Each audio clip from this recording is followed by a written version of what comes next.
Hola, ¿qué tal? Bienvenidos al Colegio de Empresarios, a la materia Liderazgo y Negociación. Soy el maestro Aldo Sánchez y voy a estar con ustedes en este curso para poder compartir mi experiencia profesional, mi experiencia académica y espero que sea del agrado de todos ustedes. Empezamos.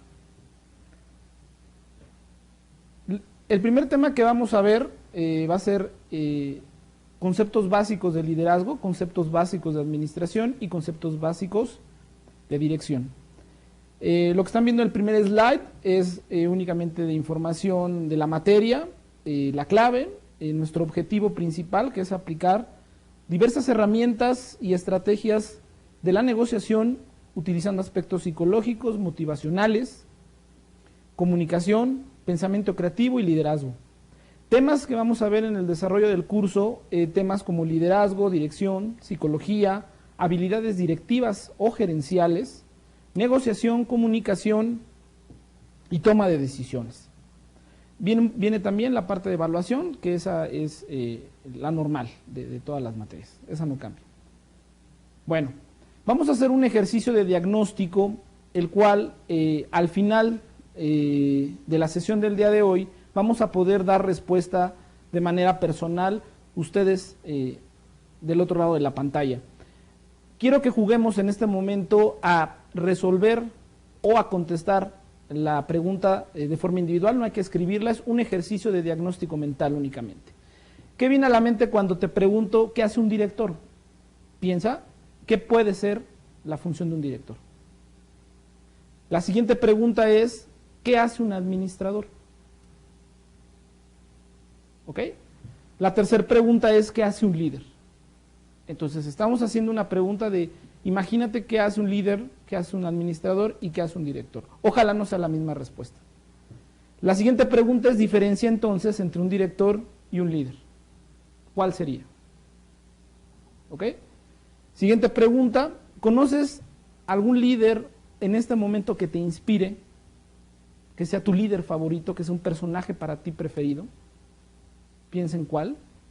Ahora piensa en algún director. ¿Ok? Y por último, ¿conoces qué son las ciencias del comportamiento? ¿Has oído hablar de esta palabra?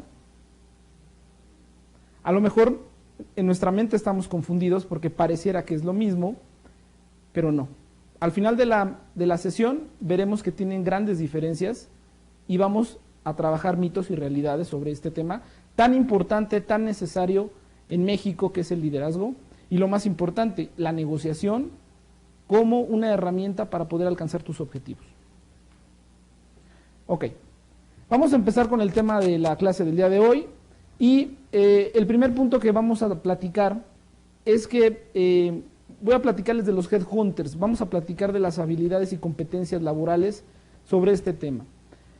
Una tendencia muy importante que hoy día tiene el liderazgo es que no solamente las empresas están contratando a líderes que puedan resolver sus procesos, que puedan mejorar sus operaciones y que ayuden a tener mayor rentabilidad a las empresas, sino hoy día también las personas son transformables, también las personas tienden a que sean más comprometidas, tiendan a que sean automotivacionales, y esto lo van a hacer a través de una persona, porque las empresas, como recursos, mi empresa con otra empresa, podremos tener los mismos recursos económicos, tecnológicos, financieros, pero no tenemos las mismas personas. Entonces, hoy el recurso humano, el factor humano o el personal, es un elemento clave para que puedan ser un factor diferenciador. Y los líderes que entienden esto, que no nada más transforman procesos, sino que están transformando una persona, son personas muy competitivas y que llaman mucho la atención para ser directores. Entonces, lo que ves en el slide es un análisis breve, concientización de que tenemos que trabajar la parte emocional también. La inteligencia emocional es la parte o es la materia que trabaja este sentido para poder potencializar a un trabajador. Y el líder o la persona o el director que lo pueda hacer va a tener un equipo de trabajo altamente rentable. Bien, esto significa que la figura del director se está modificando. No nada más estamos buscando un nuevo modelo de líder, sino estamos buscando que sea mayor la competencia del trabajo. Tenemos que ser rentables, tenemos que ser altamente competitivos en nuestro entorno.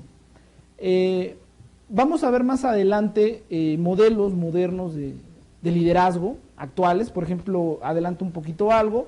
Robin Sharma, autor canadiense, inspira un libro que se llama Líder sin cargo, en donde especifica que el liderazgo se puede tomar en cualquier nivel de la empresa, con cualquier persona. No es necesario que tenga un cargo directivo para poder ejercer el liderazgo, y esto es correcto.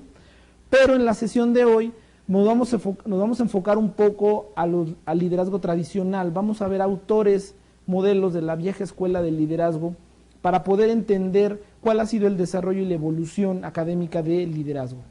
Y comento lo de Robin Sharma porque finalmente él es uno de los autores más modernos que tienen estilos y tienden a la inteligencia emocional como medio de aplicación del liderazgo para hacer autosuficientes a sus equipos, multifuncionales, que sean multitareas, que sean inclusive de diferentes países, cosmopolitas también pueden ser los equipos, y rompe este mito que en México no sabemos trabajar en equipo. Entonces sí tiene un valor agregado el que el liderazgo sea a través de tu equipo, ¿no? El líder es transformador, no nada más de los sistemas, para resumir, y de los procesos, sino también de las personas. Y este es un tema importante para ver la responsabilidad que puede tener un director si hoy día en tu empresa no estás haciendo o no estás transformando en estos valores positivos que vamos a ver más adelante en una unidad particular a tu personal. Vamos a analizar en este momento, en el slide vamos a ver algunos conceptos de liderazgo. Cabe hacer mención que la presentación que ustedes van a apreciar, en algunos casos siempre va a venir incluido el autor de la bibliografía donde fue tomado, para el interés de ustedes y profundizar en el tema lo puedan hacer. Archer es un autor bastante conocido en cuestión de liderazgo, y él habla que es la habilidad humana que logra la unión de un grupo y lo motiva para la consecución de ciertas metas, ¿no? La aceptación etimológica de la palabra líder viene del inglés lead, que significa guiar. El liderazgo, obviamente, dentro de los modelos tradicionales, siempre había este ejercicio o esta imagen de líder, teniendo como una persona que tiene a su grupo de seguidores,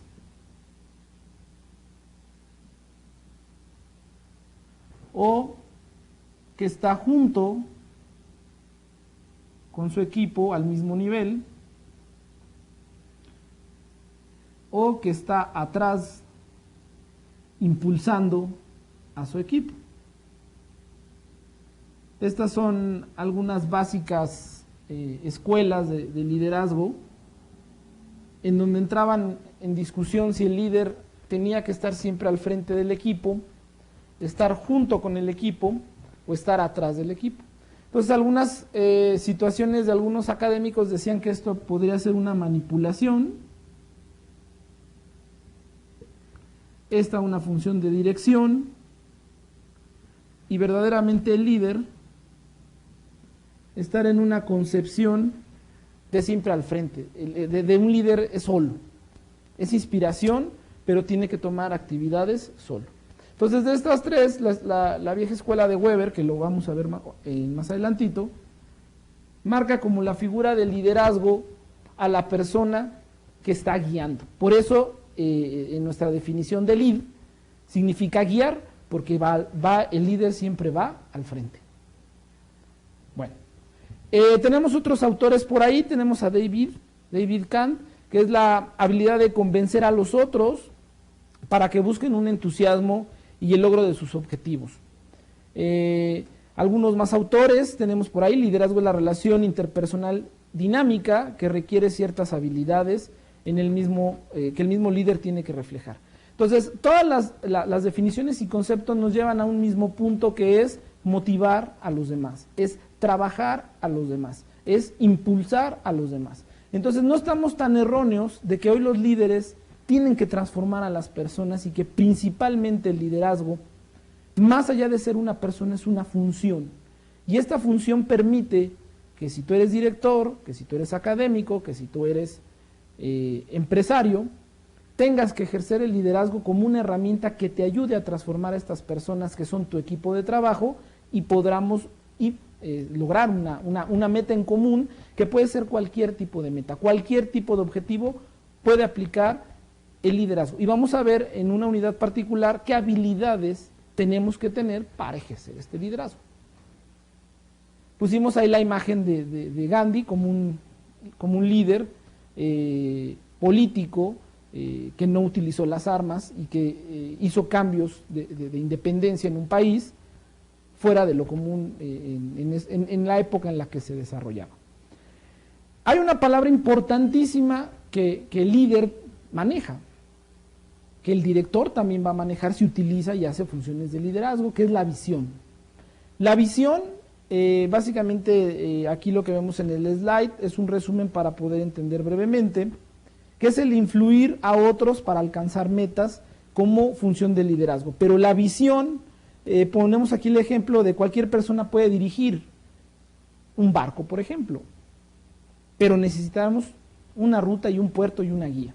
Entonces, la diferencia entre quien está ejerciendo el liderazgo en su función más básica, que es poner hacia dónde vamos, el que ejerce la función de director no necesariamente en este punto puede tener liderazgo, pero hay que tener visión, y visión es ver a futuro, visión es ver lo que los demás no ven. El ejemplo que encontramos académico en casi la mayoría de las aulas que hablan de visión es que hay gente que ve el árbol y hay gente que ve todo el bosque que integra el árbol. Entonces, tenemos siempre que ver más allá de lo que los demás. Entonces, esto es una característica y es una habilidad que más adelante veremos cómo podemos construir una visión profesional. Bueno, entrando ya en materia académica y en materia completamente para entender un poco los antecedentes del liderazgo, vamos a hablar del primer autor, que es Weber. Ya vimos un modelo de él, pero bueno, principalmente él considera el liderazgo en 3 puntos importantes. Weber menciona básicamente 3 tipos de liderazgo, que es un liderazgo carismático,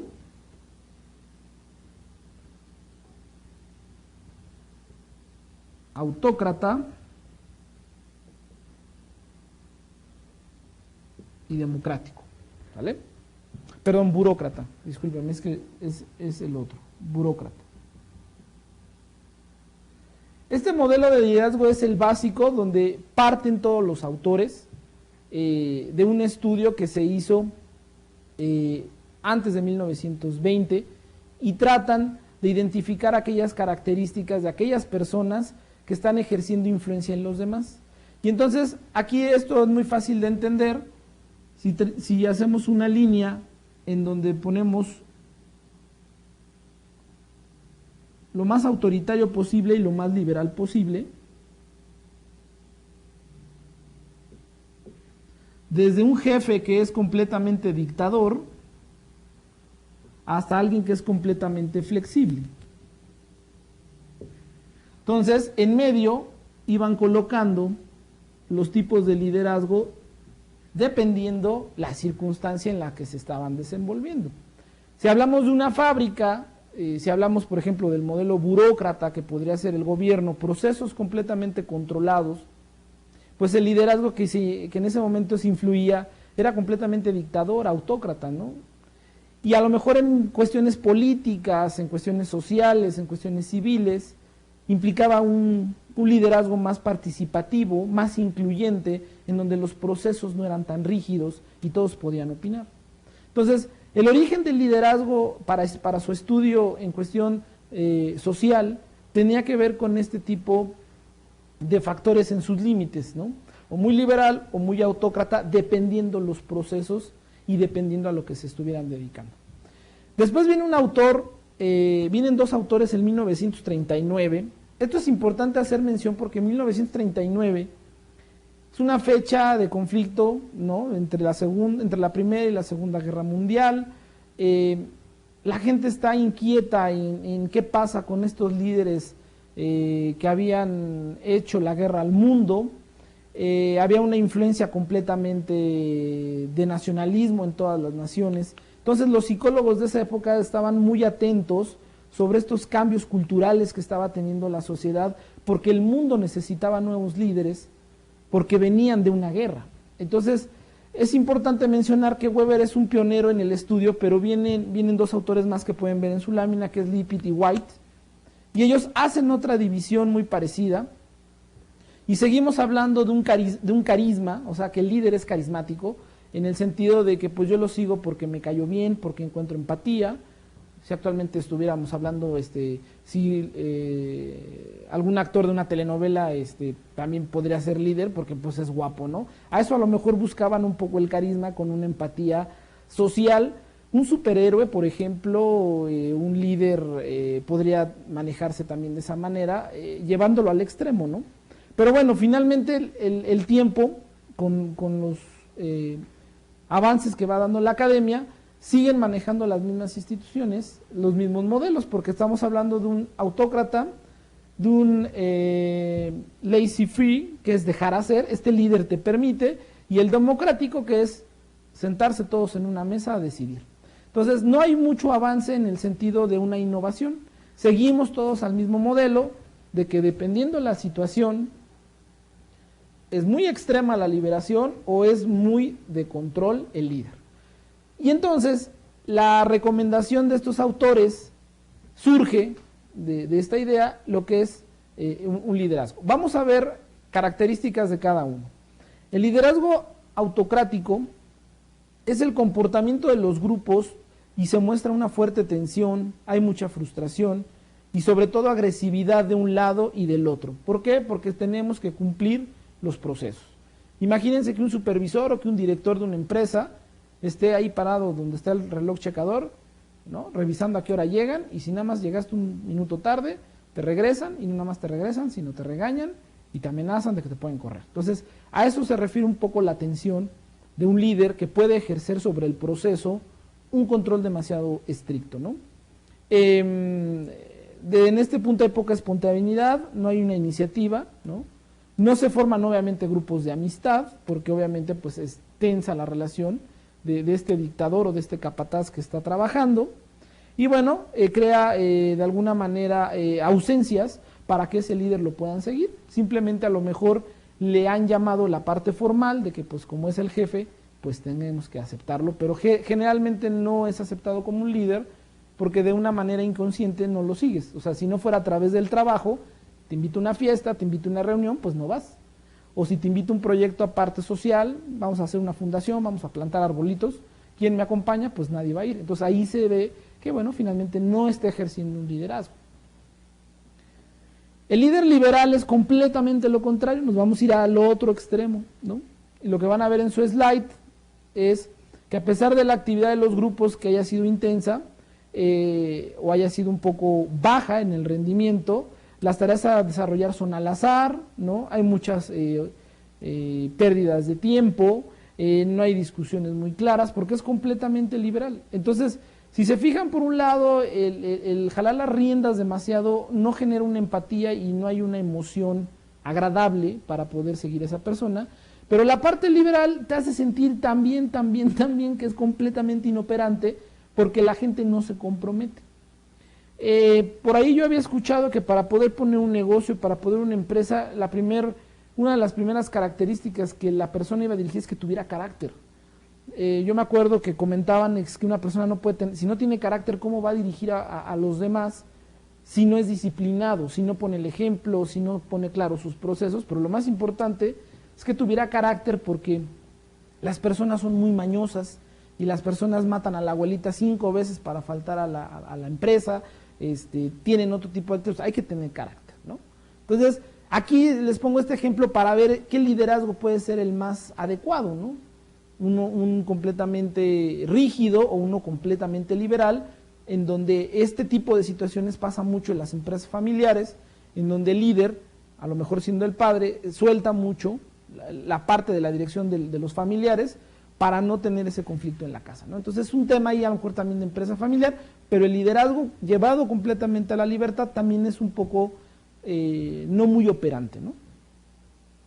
Y bueno, el modelo que funcionó mejor fue el modelo democrático. Cabe hacer mención que este estudio que hicieron los profesores, lo hicieron con niños y lo hicieron en vísperas de la Segunda Guerra Mundial, y este ejercicio lo hicieron con los niños, en donde los niños eran niños y jóvenes, pasaron por todos los procesos de liderazgo, o sea, fueron autócratas, fueron liberales, fueron democráticos, y el que dio más resultado fue el democrático, entendiendo un poco que estaba en medio, ¿no? El que estaba aquí. En donde pues eran un poco rígidos, pero participaban todos en las políticas, eran rígidos, pero todos de alguna manera podían sentirse a gusto, ¿no? En este caso, los grupos que fueron sometidos al liderazgo autócrata presentaron mayor cantidad de trabajo producido. Bajo el liderazgo liberal no salieron bien en cuanto a la calidad y cantidad, pero con el liderazgo democrático los grupos no presentaron un nivel cuantitativo de producción como el que realizaron los grupos sometidos al liderazgo autocrático. Sin embargo, la calidad de su trabajo fue sorprendentemente superior. Cabe hacer mención que definitivamente el autócrata, de acuerdo a los procesos que tenemos, pues dio mayores volúmenes de producción porque están trabajando. Pero la calidad del producto del demócrata fue mejor por la participación del equipo. Obviamente esto lo pongo a dicho, y por eso puse los casos de que a veces, pues cuando tienes carácter en la empresa, pues tienes que exigir y que lo hagan. Pero la realidad es que otros países, aparte de que lo hacen mejor. Entonces, yo creo que aquí la evaluación de entender cuál es el mejor liderazgo es que tiene que ser el liderazgo de la situación que estés viviendo. Y esto lo plasma el siguiente autor, que es Hershey y Blanchard. Ellos, entendiendo esta línea de tiempo que venía de liderazgo trabajando, hacen una teoría del liderazgo situacional, pero el liderazgo situacional sigue siendo igual como el democrático, muy parecido. Sigues adaptándote, ni muy cargado a exigir, ni muy cargado a dejar. Entonces, el liderazgo situacional que ellos proponen es la teoría que surge a partir de un estudio de conducta en donde los líderes tienen diversas actividades, y es una actividad que aplican mucho en la dirección, que aplican mucho en la empresa, y que tiene que ver con dos conductas principales. La primera, que están viendo en su slide, es la conducta de tarea, que se refiere al grado en que el líder explica lo que deben hacer a sus seguidores, cuándo, dónde y cómo deben de realizar la tarea. Da una instrucción directa. Digamos, un jefe de una empresa lo puede hacer. Y la segunda característica es la conducta de la relación. ¿En qué grado el líder proporciona un apoyo socioemocional? ¿Qué quiere decir esto? ¿En qué grado hay la confianza? ¿En qué grado estás tú integrado con tu equipo de trabajo de la manera emocional? La manera emocional es que no se te haga desagradable ir. La manera emocional es que haya las condiciones, haya un ambiente de armonía, que haya las facilidades para poder hacer una retroalimentación de comunicación. Bueno, la teoría de este liderazgo situacional, basada en estos dos puntos, habla también de una madurez, y esta madurez tiene que ver principalmente con la capacidad de formularse metas, pero que sean alcanzables. Y estas metas tienen que ser compartidas con tu equipo de trabajo. Tienen que tener la habilidad para poder desarrollar ese trabajo. Entonces, aquí ya estamos hablando de que tienes tú que formar un equipo, y que ese equipo se sienta motivado, y que las metas a las que vas a alcanzar sean realmente alcanzables. Y esto lo pongo mucho porque a veces en ventas hay este parámetro en donde hay una lógica que no se dice, pero siempre te ponen una meta mayor a la que debes de llegar, porque si no llegarías a lo mínimo. Entonces, de alguna manera, en este caso, con tu equipo de trabajo no puedes hacer como ese tipo de situaciones aplicables, sino lo que tienes que hacer es ver que estén preparados, ver que estén capacitados para poder desarrollar ese trabajo. Entonces, el liderazgo situacional es el que hoy se aplica, es el que hoy se maneja en las direcciones de las empresas, en las direcciones de las áreas, en donde ni eres no eres un extremo liberal, no eres un extremo rígido, y lo más importante, vas a actuar de acuerdo a las circunstancias que en ese momento estén llevando a cabo para poder hacer caminar al equipo y lograr el objetivo de tus metas. Bueno, ya hablamos un poquito en términos generales de parte académica, de parte de teoría, de lo que es un líder. Ya hablamos de liderazgo tradicional, hablamos de liderazgo de libro. Ahora vamos a ver qué pasa con el director, porque el tema principal del módulo de hoy es que la esencia de las acciones directivas se pueden ejercer a través de las funciones de liderazgo. Entonces vamos a encontrar qué partes son las que a mí me pueden ayudar a mejorar mi trabajo el día de hoy como director, como gerente o como empleado, utilizando el liderazgo. Entonces, las funciones principales de un director, y ustedes las deben de conocer muy bien porque son cosas de todos los días, tenemos que realizar evaluaciones periódicas acerca del cumplimiento de las funciones de los otros departamentos o de las áreas a nuestro cargo. Tenemos que planear y desarrollar las metas a corto plazo, a largo plazo, junto con los objetivos anuales de la organización, y entregar las proyecciones de dichas metas para la aprobación, en este caso puede ser de un consejo de administración o de nuestro jefe superior. Tenemos que coordinar con las oficinas administrativas el aseguramiento de los registros y los análisis que estemos llevando en ese momento. Pueden ser administrativos, operativos, etcétera, pero parte de la función del director es que la parte administrativa de los recursos que nos están encomendando, pues se estén utilizando de la manera correcta. Tenemos que crear y mantener buenas relaciones con los clientes, con los gerentes de otras áreas, con los proveedores, y mantener el funcionamiento de la empresa si tu cargo es muy superior. Y por último, lograr que las personas quieran hacer lo que tienen que hacer y que no hagan y no hacer lo que ellas quieren hacer. ¿Qué quiere decir esto? Al final las personas, tú puedes dar instrucción directa para que hagan una tarea, tienen la capacidad de hacerlo, pero no lo quieren hacer, porque a lo mejor no se sienten a gusto con la empresa, no se sienten a gusto contigo. Entonces es parte importante en esta función que la persona o las personas también dependen de la función administrativa, y que no nos olvidemos que el ambiente emocional que está generando la empresa, parte también puede ser responsabilidad de nosotros. Bueno, ¿qué pasa con los directores? Los directores tienen que tener 3 premisas importantes, que es convivir, conocer y entender el negocio. Si ellos se salen de estas 3 premisas, que es convivir, conocer y entender el negocio, no van a poder tener empatía con toda la organización. Y parte del liderazgo es que el liderazgo sí entiende la función del negocio, entiende el objetivo, entiende la visión. ¿Y a qué me refiero con esto? Los directores enfrentan los riesgos y los obstáculos de toda el área. Cuando llega un problema a la dirección es porque es un problema. No se pudo resolver en la parte jerárquica que le corresponde. Entonces, el director tiene que enfrentar siempre los riesgos y los obstáculos más importantes que está viviendo su equipo, su área. Tenemos también que vivir la competencia agresiva. Lo que esté haciendo la competencia va directamente sobre la función del director, porque no anticipó, que es el siguiente punto. Tenemos que tener una anticipación rápida de las situaciones que está viviendo el mercado. La toma de decisiones, pues obviamente se da en esta área. Tenemos que tener una relación con los superiores buena, y vamos a ver más adelante a qué se refiere con este punto.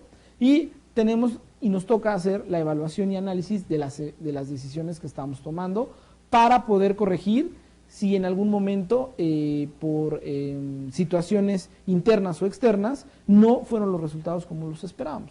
Entonces, el convivir, conocer y entender el negocio es una función principal, es una característica, es una habilidad que debemos de tener para poder dirigir un negocio, una empresa, un área, un proyecto. Si alguna de estas partes no la conocemos, no la tenemos clara, nos va a pasar lo que a continuación vamos a ver. ¿Cuál es la realidad de un director? La realidad del director, este ejercicio lo vamos a tomar de John J. Gabarro, que es un autor de una revista de Harvard, que es Harvard Business School. De ahí tomamos un poquito la referencia, lo pueden checar por internet.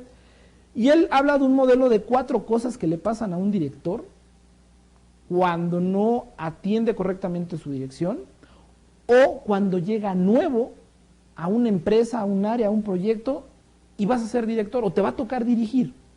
Y el dirigir te va a enfrentar a 4 cosas que tienes que tener en cuenta para poder desarrollar, para poder ser mejor. La primera, como van a ver en su slide, es tienes un periodo de tiempo prolongado para hacerse realmente cargo de la situación. Muchas personas llegan a un puesto y no se dan cuenta que realmente no se han hecho cargo del negocio, o que no se han hecho cargo del área, o que no se han hecho cargo de la posición en donde están. Porque como soy nuevo, voy a pedirle al jefe, o voy a pedirle al que estaba antes, o voy a tratar de no asumir la responsabilidad todavía del cargo de la función. Entonces, tienes un periodo en donde entre más rápido tú ya seas realmente el responsable, te ayuda porque vas a tomar decisiones y tienes que enderezar, o tienes que mantener, o tienes que crecer lo que te encomendaron. Entonces hay que tener en cuenta que el tiempo, aunque tú digas, bueno, pues soy nuevo, pues tengo 3 meses, ¿no? Pues para adaptarme, te puede perjudicar. El punto número 2 es que hay etapas previsibles de un desempeño eficaz. ¿Esto qué quiere decir? Pues que tú eres una inversión para la empresa. ¿Cómo lo vamos a explicar? Lo vamos a explicar de una manera muy fácil.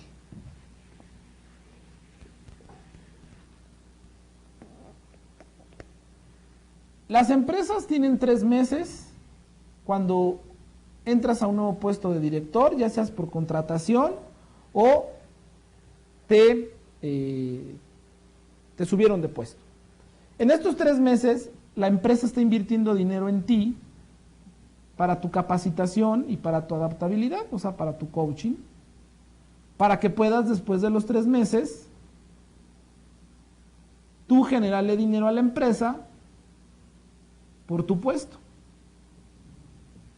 Y entonces, si nosotros nos la pasamos tratando de no asumir que es una inversión en la que están haciendo con nosotros, pues la empresa sigue gastando en ti si no superas o no adaptas rápido y tomar el puesto.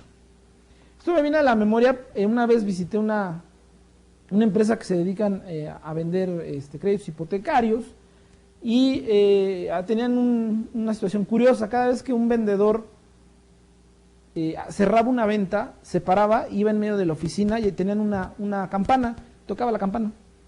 Y eso significaba que él ya había cerrado una venta. Yo te invito a que pienses cuando vas a un nuevo trabajo, cuando tienes un proyecto, aquí en esta línea, imagínate que es la campana. ¿Cuándo vas a tocar tu campana? Y tienes tú que establecer tiempos porque la empresa está invirtiendo en ti. Entonces, tienes que asumir el control rápido y tienes que empezar a dar resultados porque la empresa está invirtiendo en ti. Entonces, las recomendaciones, toquen la campana lo más rápido que puedan porque es su primer objetivo. El tercer punto es la experiencia del sector. Cuando tú ya tienes experiencia del sector, olvídate, o sea, hay más facilidad que puedas tocar la campana. El problema es que seas director en un área que no conoces, sea una nueva industria para ti, porque eso implicaría que tienes que dar doblemente esfuerzo para estudiar, para entender, para comprender, y esto implica que puedas tener errores, implica que tu tiempo va a crecer, pero una vez sabiéndolo, hay que poner en práctica para adaptarse, para conocer, porque también hay un riesgo, como no eres de la industria, puedes tomar decisiones malas si son apresuradas. 4. Una buena relación con el superior enormemente te va a ayudar. ¿Y esto por qué? Recuerden que las relaciones públicas, de alguna manera, en un nivel de dirección, en un nivel de un proyecto importante, como el que tú puedas hacer, implica relaciones humanas. Y las relaciones humanas siempre son mejor que te lleves con el de arriba que con el de abajo. El de abajo, tú eres la inspiración para ellos, pero tú tienes que llevarte bien con el consejo de accionistas, con el director general o con el que es tu jefe, porque él al final es responsable de lo que tú estás haciendo. Entonces, ellos van a facilitar para que tu trabajo y para que toques la campana lo más rápido posible, porque ellos les ayuda y les quita un problema. A veces, en algunas situaciones, la comunicación que tenemos con los colaboradores, tanto superiores como inferiores, no lo hacemos de esa misma manera. Entonces, veamos y vamos a ver más adelante cómo entra el liderazgo en este sentido, pero El llevarse bien con los superiores te ayuda porque es confianza, y la confianza va a hacer que te apoyen. Bueno. Las realidades del director. Vamos a ver rápidamente estas mismas realidades que platicábamos. Vamos a ver 4 rápidamente a manera de detalle. Primero, toma de posesión. Suele durar alrededor de medio año y marca un tono en todo el proceso. Era de lo que estábamos hablando. Tenemos que evaluar cuándo voy a tocar mi campana. En algunos casos puede ir de... Hay proyectos que pueden ser de 3 meses, hay proyectos que pueden ser de 6 meses, hay proyectos que pueden ser hasta de 3 años. Si a los 3 años te corren de la empresa, quiere decir que nada más te fuiste a pasear. Entonces, no hiciste algo que ayudara a tocar la campana. En el momento de evaluar la información y preguntarse acerca de la validez de las creencias más importantes del negocio y para tu función, tienes que tener credibilidad en lo que hablas y dices. Entonces es importante que las fuentes de información que tengas cuando acabas de entrar al cargo, cuando estés dirigiendo, sean lo más reales posibles. Y cuando digo lo más reales posibles es porque nunca vas a tener la realidad porque estás tomando el cargo. Entonces sí tienes que tener un proceso de credibilidad en lo que vas a informar. A veces en México se toma como ejemplo echarle la culpa a los demás, ¿no? Le echas la culpa a la fuente de información. No, es que fulanito me lo dio mal. Bueno, pues finalmente tú tienes que corroborar que eso no suceda, porque al final, como estamos llegando a un objetivo que es tocar la campana, tiene que ser la información completamente creíble. Durante esta fase las acciones son más bien correcciones de rumbo. Cuando tú completamente te informas, cuando completamente sabes la realidad en donde estás parado, que eso es parte de tomar el cargo, puedes empezar a cambiar el rumbo, puedes empezar ya a tomar decisiones que van a ayudar a la empresa, que van a ayudar a tu objetivo, que van a ayudar a tu credibilidad y te van a ayudar profesionalmente. Entonces, es importante tomar el toro por los cuernos y ver exactamente en dónde estás parado para poder empezar a cambiar el rumbo y dar los primeros resultados. Inmersión. Segundo punto, rápidamente lo vamos a ver. Comparada con la anterior, esta etapa es un poco más tranquila, los cambios se reducen drásticamente, porque ya pasó la parte más difícil. Regularmente, cuando vas a poner orden en algo, hay un gran desorden antes. La gente no quiere cambiar, la gente no quiere obedecer, la gente no se pone flexible, la gente no te va a apoyar. Y hay una desorganización porque no hay rumbo. Entonces lo recomendable es que tienes que hacer más rápidamente ese cambio para empezar a generar un orden. Entonces, la inmersión, como la palabra lo dice, es que empiezas a hacer una toma de decisiones para poder mejorar ya el rumbo del trabajo que te encomendaron. Ahora bien, la eficacia exige que este periodo termine con un plan de acción ya perfilado en sus detalles que le permita mejorar la situación de cara al futuro.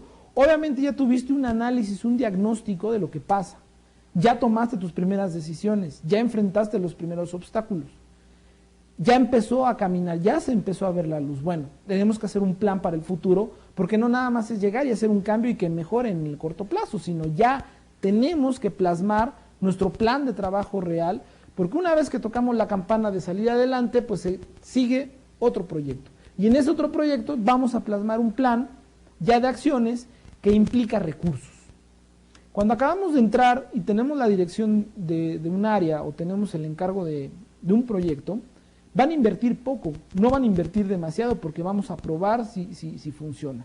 Toda vez que empiece a funcionar, van a empezar a inyectar recursos. Y los recursos tienen que estar con un plan de trabajo, con una guía que tienes tú que hacer porque ya identificaste el ambiente, ya identificaste las variables que pueden ser positivas o negativas.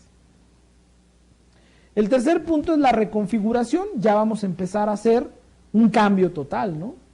El directivo centra sus esfuerzos en retocar o renovar la organización para llevar a la realidad los elementos críticos del plan de acción. Se trata de establecer una nueva fase intensa, llena de actividades y llena de cambios, que suele incluir alteraciones estructurales internas y de estrategias, a lo mejor, cambiar el rumbo, ¿no? Es la prueba de fuego de su competencia y también de su equipo. ¿Por qué? Esta etapa es muy importante. Cuando tú ya vas a reconfigurar, ya tenemos recursos, ya tuvimos la experiencia, es donde empiezas a medir a tu equipo de trabajo. Y tu equipo de trabajo es muy importante, porque ellos te van a seguir, es donde vamos a ver cómo va a empezar a entrar el liderazgo más adelante, pero el equipo de trabajo es donde tú ya lo vas a evaluar. Ya los probaste, si te sirven, están dentro del plan de acción y de crecimiento, o tienen otro perfil, o tienen otras habilidades y realmente no los ves contigo ya más adelante. Entonces, en la reconfiguración ya haces cambios de estrategia, de equipo, estructurales, para definir el carril donde te vas a subir y vas a hacer crecer ese proyecto. Bueno, y por último, vamos a ver lo que son las realidades del director en este último punto, que es el afinado. Nosotros le llamamos el afinado cuando ya estás completamente establecido, estás completamente enganchado, estás completamente con el conocimiento de las actividades que vas a hacer, y bueno, de alguna manera baja, le llaman baja el estrés o baja tu intensidad de cambiar, porque ya pusiste orden, hay una completa delegación de funciones, el equipo está consciente del esfuerzo que hicieron, tienes muy claro los rumbos, los procesos, tienes ya a las personas indicadas. Entonces, ¿qué sigue? ¿Cómo seguimos creciendo? Y ese crecimiento ahora se va a dar a través de tu liderazgo para mantenerlos y hacerlos crecer, que es parte del tema. Tratamos en esta clase un poquito de abarcar dos puntos importantes reales y básicos, ¿no? Un poquito entramos al origen teórico de lo que es el liderazgo, porque vamos a tener clases muy particulares para hablar del liderazgo práctico, y hablamos un poquito de las funciones que están enfrentando hoy día un director, aquellas funciones que tienen que enfrentar para poder hacer su trabajo de una manera correcta, y principalmente de aquellas situaciones de riesgo que pueden tener y que tienen que asumir a través de sus equipos de trabajo.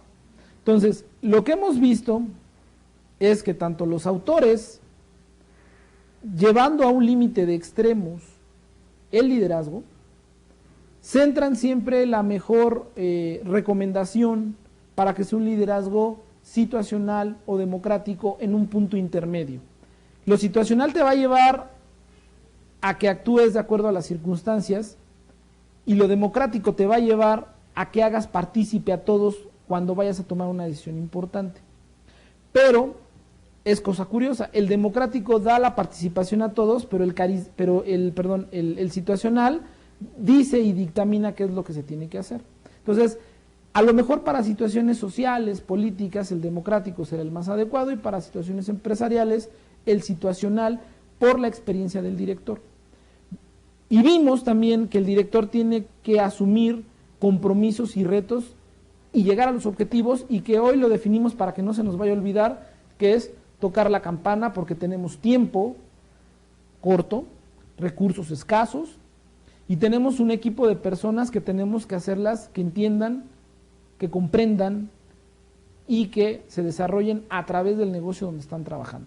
Entonces, estos puntos nos van a ayudar un poco a entender de manera introductoria la materia, para llegar a la conclusión de cómo saber negociar. Lo importante en este sentido estricto es entender el liderazgo, pero lo más importante es qué herramientas voy a también utilizar para poder hacer una negociación eficiente, correcta, profesional y ética que me permita avanzar. La negociación hoy día es un tema tan importante porque te va a ayudar y te va a abrir camino a aquellas cosas difíciles que a lo mejor los demás o tu competencia o otras áreas no puedan, y que tú puedes desarrollar, y que tú tienes las técnicas y las herramientas para poder avanzar. ¿Vale? Bueno, ya para concluir un poco ya más a profundidad la materia, nos quedan por ahí algunos minutos. Como apuntábamos, Varios factores ayudan a que este proceso se corone como acierto. O sea, nuestra estrategia para ser victoriosos es que nuestra experiencia directiva y funcional y las competencias determinan el modo en que uno aborda un nuevo puesto o ya tiene un puesto. Cuando hablo de competencias, me refiero a tus habilidades que sean mejores. Y en general los directivos tienden a repetir algunas cosas que les fueron de éxito. Entonces, vivamos algunas situaciones que podamos brindar como experiencia a los demás o que podamos repetir en otros lados porque nos dieron éxito. La experiencia previa de la empresa, de la que carece el directivo que viene de afuera, que hablábamos de los nuevos, permite emprender acciones más rápidamente y con mayor profundidad para poder avanzar. Eres nuevo, es como cuando entras a jugar de cambio en el fútbol, acabas de entrar, tienes que correr más. O sea, esa es un poco la expectativa de este punto. Y el último, hablamos un poquito ahí del grado de fracaso, se incrementa exponencialmente entre los que proceden de otras compañías. Aclaro el punto y te voy a dar un consejo. El fracaso es algo que va a funcionar. ¿Y por qué lo digo así?